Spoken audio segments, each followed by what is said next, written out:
source bi SRC donc ci biir di ngeen gis déjà tur yi c'est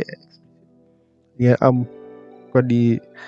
jëm ci consensus bi, code yi jëm ci cryptographie bi Bitcoin di utiliser, code yi jëm ci nœud yi, code yi jëm ci interface graphique bi, li jëm ci RPC bi, li jëm ci test yi, jëm ci portefeuille yi. Donc par exemple suñu duggee ci consensus donc duggoon nañ ci il faut ngeen xam ni soo leen gisee point CPP donc mooy C++ mooy langage bi nga xam ne moom la ñuy utiliser pour tabax on va dire consensus. Donc par exemple là su ma duggee Merkle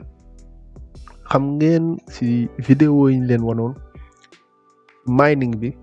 waxoon nañ ni soo demee ci header bu bloc bi da nga ciy fekk lu ñuy wax maker root. Donc maker root par exemple moom mooy lii c'est une image maanaam soo amee 6 transactions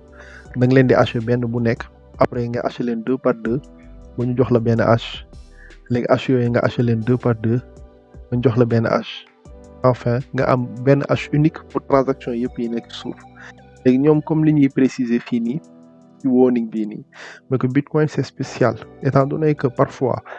benn bloc mën nga am un nombre de transactions impair ñoom à chaque fois dañuy dupliquer dernière transaction yi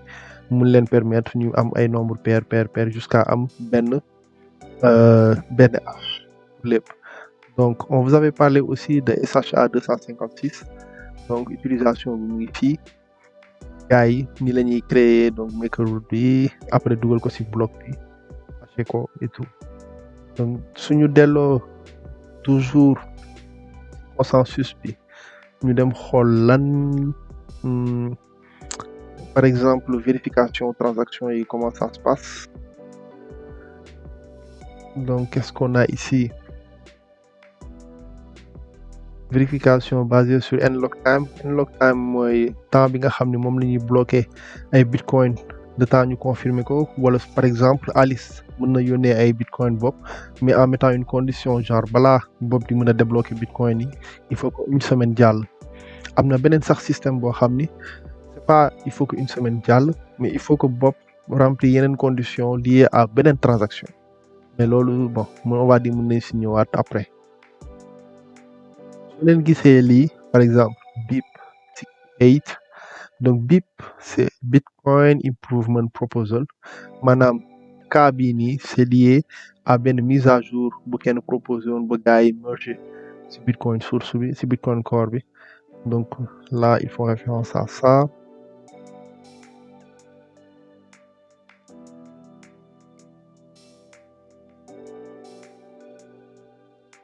donc là li ñuy nekk di def mooy di xool règle yëpp yi tax benn transaction valide ici ils font référence au consensus et di jéem a xool ndax input yi nekk ci transaction bi c'est valide.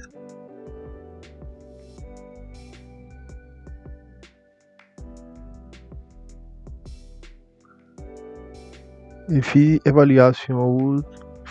frais yi en sachant que nit ki moom mooy tànnal boppam frais yi léegi suñu delloo ci source bi ñu continuer xool par exemple nañ dem ci nœud yi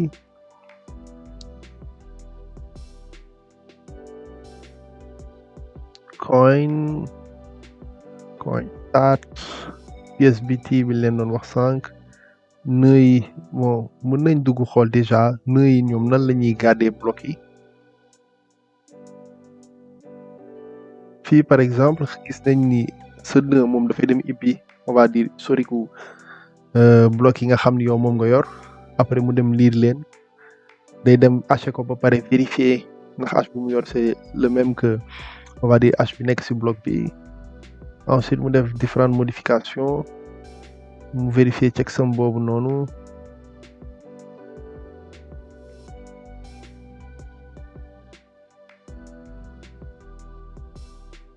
prenode yi lii ngeen ko sànq prenode node yi mooy nœud yi nga xam ni ñoom duñ jël bloc yëpp dañuy jël on va dire 1/10 au bloc yi existe.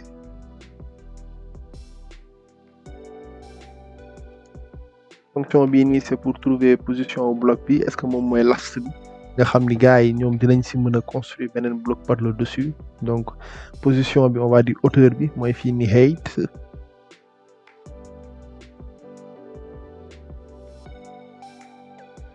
Vraiment beaucoup de règles. Et j'imagine que conditions yi nii yëpp suñ ko accepté léegi si la ñuy dem ñu créer bloc bi ci nëewu waa ji dem bind ko ci diskam directement. Donc si la ñuy bind header bi fii suñu créer header bi ñu bind li des ci bloc bi fii nii en cas d'erreur message de retour bi indi waale en même temps. Voilà, c'est intéressant. Mais bon lii nii yëpp suñ si waree xool benn par benn ça va prendre beaucoup de temps. Dans tous les cas su fekkee da ngeen xool lii lépp après yéen ngeen installer seen benn nœud li ngeen mën a def mooy lancer ay test. Donc test yooyu da nga leen di fekk fii nii par exemple am ngeen test bii nii exemple test après am ngeen yeneen forme test yu jëm ci bloc yi.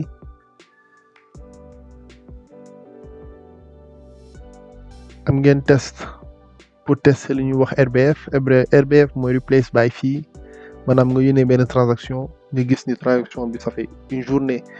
mu ngi en cours parce que yow frais yi nga def dafa baax mu nga def lu ñuy wax RBF donc nga yónnee même transaction bi mais nga yokk frais bi c'est possible. lii bi ñu doon def mise à jour Taproot gars yi bind benn test pour ajouter on va dire benn connexion bu bees ci sa nœud.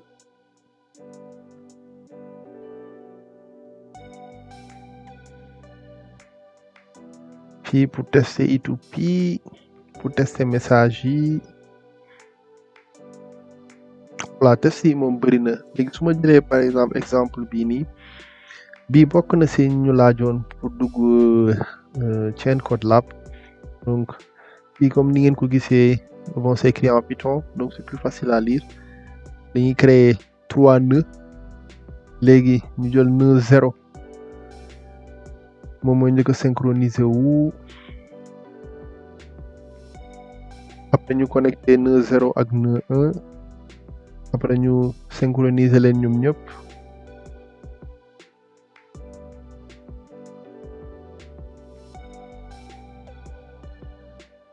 après dañuy commencer générer benn bloc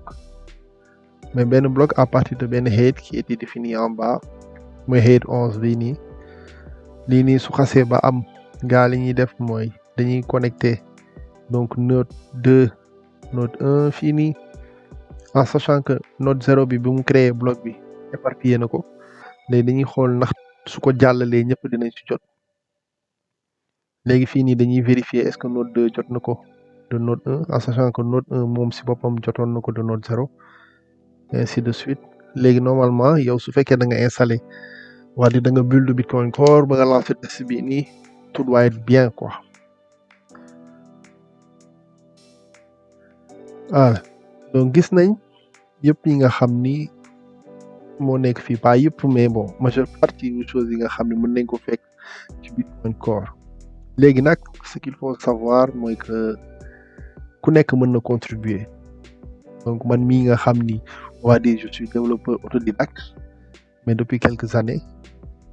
si j'arrive à contribuer ça veut dire que ku nekk mën na contribuer il faut juste xam la mooy Bitcoin sur le plan théorique xam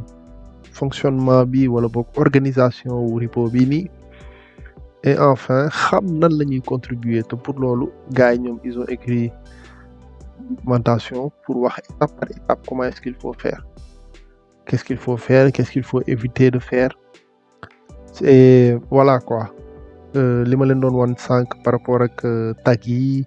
del tamit fi lañ koy expliquer lan nga war a wax ci kooru texte bi affaire yu bëri daal dans tous les cas c'est intéressant man dama koy conseiller ku nekk donc soo leen buggee xam donc soo leen buggee dem fu gën a sori soo leen buggee gën a gëstu Bitcoin je vous conseille donc ngeen dem xool repo Bitcoin Core di leen gërëm di leen sant si li ngeen di déglu seen podcast yeewu.